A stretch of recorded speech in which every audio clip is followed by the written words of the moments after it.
amici bellini, parlano tutti tranne Conte, perché a quanto pare non ci sarà conferenza stampa del mister. Ci sono state però parole di Politano che possiamo leggere, non le ho nemmeno ancora lette, le leggiamo praticamente insieme, quindi reaction praticamente. E poi la chiacchiera del calcio ci porterà ad altri argomenti, cominciamoli.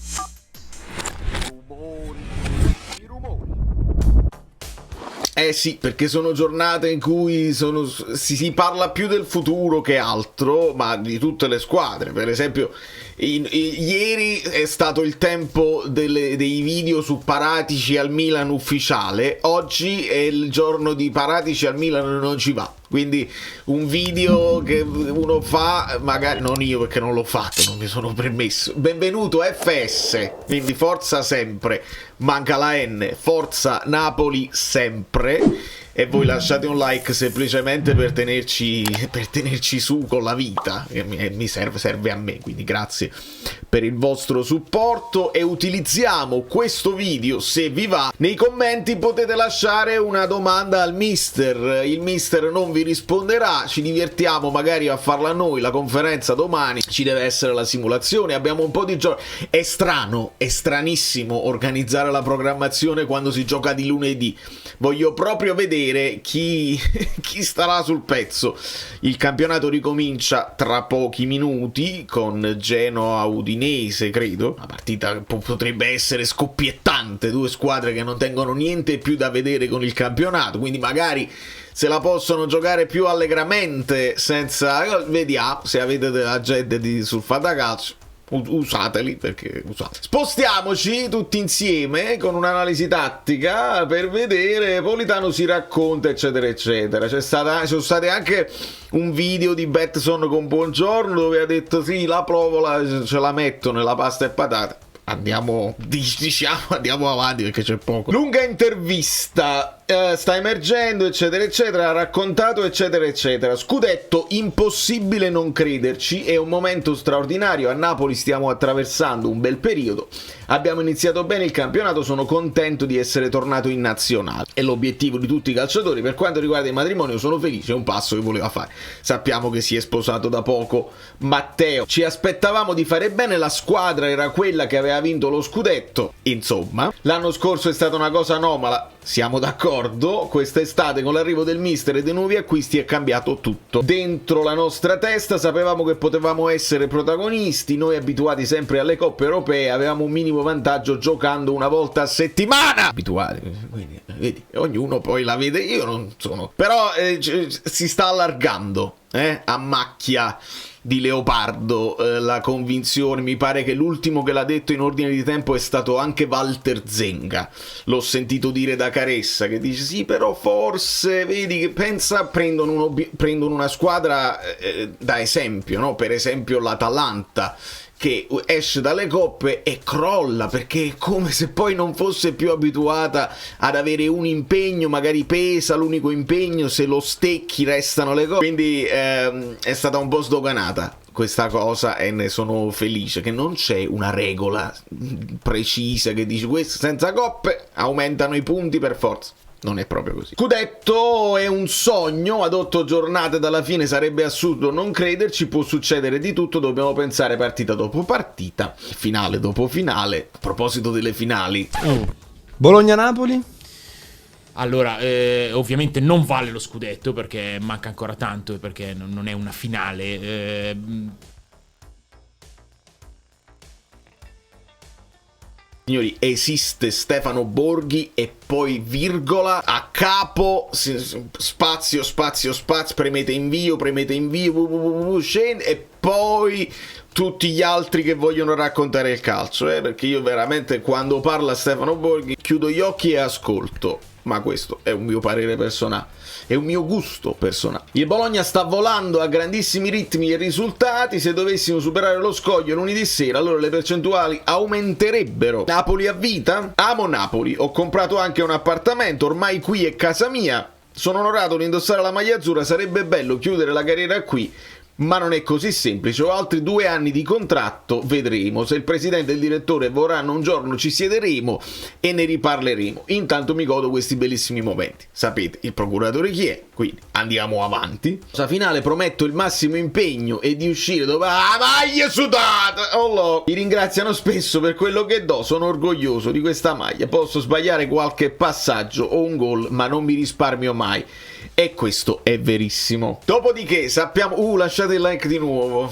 Veramente siete i miei eroi se riuscite a vedermi un video del genere. Proprio non c'è nulla da dire. Non è che mi posso mettere a fare un video, dice De Bruyne si ritira, lascia il Manchester City, il Napoli su De Bruyne. Vi piacerebbe De Bruyne? C'è un limite a tutto e questo limite io cerco di non valicarlo quando è possibile, non valicarlo. E le altre cose che sono successe, insomma, quest'incertezza che regna sul futuro del Milan per quanto riguarda Paratici eccetera eccetera. Adesso prima sembrava fatta e con Paratici veniva associato a Paratici anche De Zerbi, oltre a Conte, perché Conte lo dobbiamo sempre associare a tutte le squadre come se fosse un allenatore lì. Lasciamo perdere, insomma, perché sappiamo che è così. E Conte decide di non... Vedi, aspetta, ho aperto un'altra parentesi. De Zerbi sta in un periodo non felicissimo De Zerbi, perché tipo ne ha perse mi pare 3 consecutive e sono uscite un po' di polemiche, sono uscite un po' di dichiarazioni dove dice io non vi alleno più, adesso ve la vedete voi, se volete affondare, se volete farmi affondare affondate anche voi, insomma un po' di maretta nello spogliatoio tosto. Marsiglia, anche con Tudor ci sono state delle problematiche, insomma non facile. Poi ci sono nuove dichiarazioni che vi riportava Di Marzio, dove De Zerbi dice no, in realtà abbiamo cambiato l'orario degli allenamenti, adesso sono state dette cose false.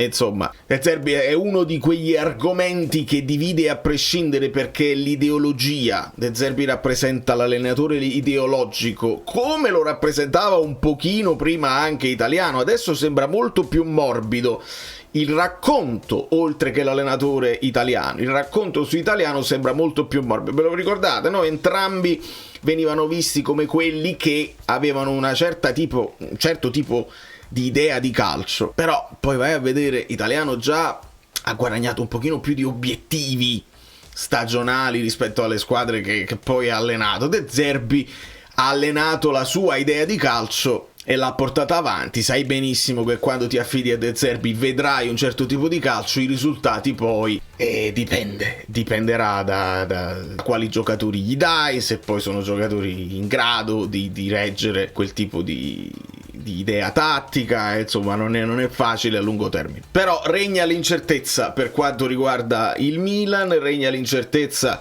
per quanto riguarda un po' tutti gli allenatori della Serie A. L'anno prossimo potrebbero esserci parecchie rivoluzioni. Si deve sistemare il Milan sicuramente. La Juventus dovrà decidere se Udor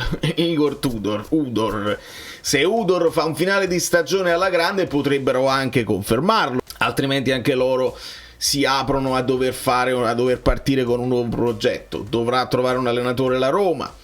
Si sta parlando di Baroni insistentemente, dall'ambiente Lazio filtra un po' di negatività su Baroni, anche se fa un inizio di stagione convincente, tanti complimenti. Poi adesso molto dipenderà da dove finiranno in campionato e come finiranno l'avventura europea. Credo che su quello si baserà poi la decisione di Lotito sulla conferma o meno. Quindi abbiamo Milan, Juventus, Lazio, Roma. Poi ovviamente c'è l'Inter, lì penso che sia abbastanza saldo, a meno che non faccia un exploit incredibile e poi finisca magari sotto certi obiettivi di altre squadre europee importanti. E poi ci sono altre sorellastre, per esempio la Fiorentina con Palladino, che sono contenti o non sono contenti di Palladino, perché poi si è detto l'uno e il contrario dell'uno.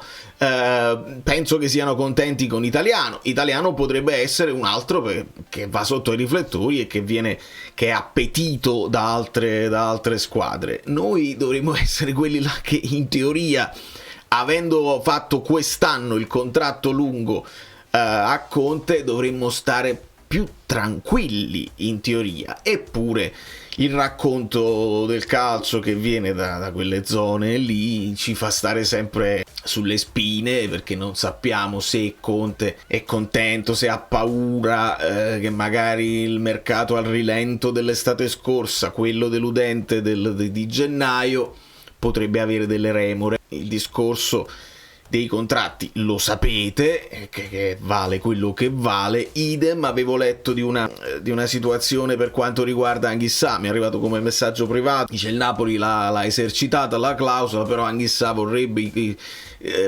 rivedere qualche clausoletta del contratto, oppure rivedere il prezzo, e lì se questo è vero io non cado dal pero. Se questo è vero io non cado dal pero, perché ce lo siamo sempre detti, effettuare il rinnovo automatico con l'opzione non è bello in questo mondo. E per quanto riguarda Conte, visto che insomma decide di non parlare per un po', non arriveremo alla solita domanda, non potrà parlare nemmeno nel post, non credo che chiederanno a Stellini il futuro suo come staff di Conte, non penso che succederà, poi dipenderà anche da come va la partita. Però sapete come funzionano le conferenze: in pre-partita si fa un pochino più lunga ed escono domande la qualunque, poi nel post si affronta velocemente quella che è stata la partita, magari un'altra domanda extra, e si svicola, perché di solito si svicola quando la domanda non viene ritenuta pregnante, il discorso del pregnante di ieri. Quindi non parla in pre, non gli arriverà la domanda sul suo futuro, e nel post parlerà Stellini, quindi noi ci dobbiamo inventare qualcosa sulla formazione, possiamo andarcene per un'idea, sempre senza però parlare di 3-5-2, perché non mi sembra il caso. Però se ne volete parlare nelle domande io vi risponderò. Da New York, Valerio Frudo è tutto.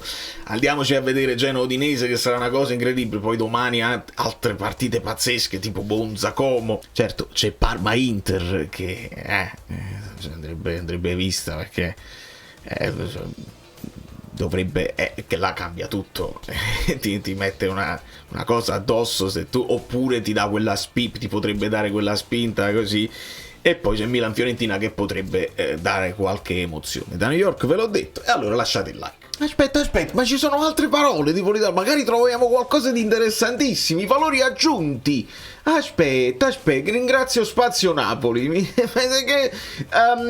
elementi imprescindibili, c'è raccontato, va bene, l'addio sfiorato, va bene, il desiderio della coreografia, va bene, incorona Conte e Di Lorenzo, nell'intervista alcuni elementi, incensandone in particolare due, si tratta di Conte e Di Lorenzo, le parole del capitano: io e Giovanni conosciamo a memoria cosa dobbiamo fare, è vero, la famosa catena.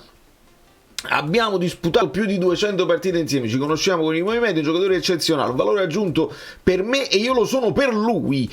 Il mister è un valore aggiunto di un gruppo che si sta ricostruendo, a parte lui ci sono i valori dei calciatori, quelli che sono rimasti, quelli che sono arrivati. Siamo contenti, se un po' la cosa, con l'aiuto dell'allenatore, la voglia mostrata con il Milan, ce la giocheremo fino alla fine. Situazione diversa rispetto all'Inter, questa è bella, è importante, sai, è tattica, è bellissima.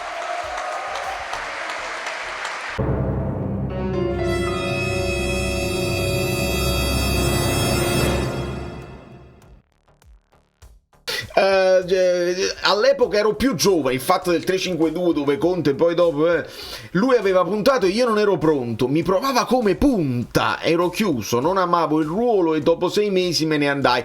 Vedi il collegamento con Gonghe, che non gli piaceva la fase difensiva e invece vuole un Politano più maturo, lo fa. Ero abituato a 4-3 e non facevo tantissima fase difensiva, devo aggiungere qualche gol. Nel calcio che viviamo adesso a volte si guarda solo il risultato finale, il gol e gli assist. Se uno non riesce a chiudere la stagione con 12 gol pensano che non sia un calciatore top. Bisogna, Politano, Matteo, dipende, noi facciamo analisi più approfondite. Bisogna anche valutare rispetto alla squadra dove giochi e al tecnico che ti allena. Mi reputo uno che quando scende in campo si adatta e più possibile. È più possibile, è vero, è più possibile. La fase difensiva è certamente una skill, con la lavorazione di Conte gli aiuta a migliorare, manca solo che, certo, il mio difetto è che lì segno solo in maniera difficile, a parte gli scherzi devo lavorarci, per me e per la squadra devo segnare di più per poter vincere il più possibile. Dai, abbiamo trovato qualche spunto tattico, scorro ma non vedo più niente. Se ha detto qualche altra cosa, me lo fate sapere voi nei commenti. Da New York, nada vote, stavolta il like si può lasciare.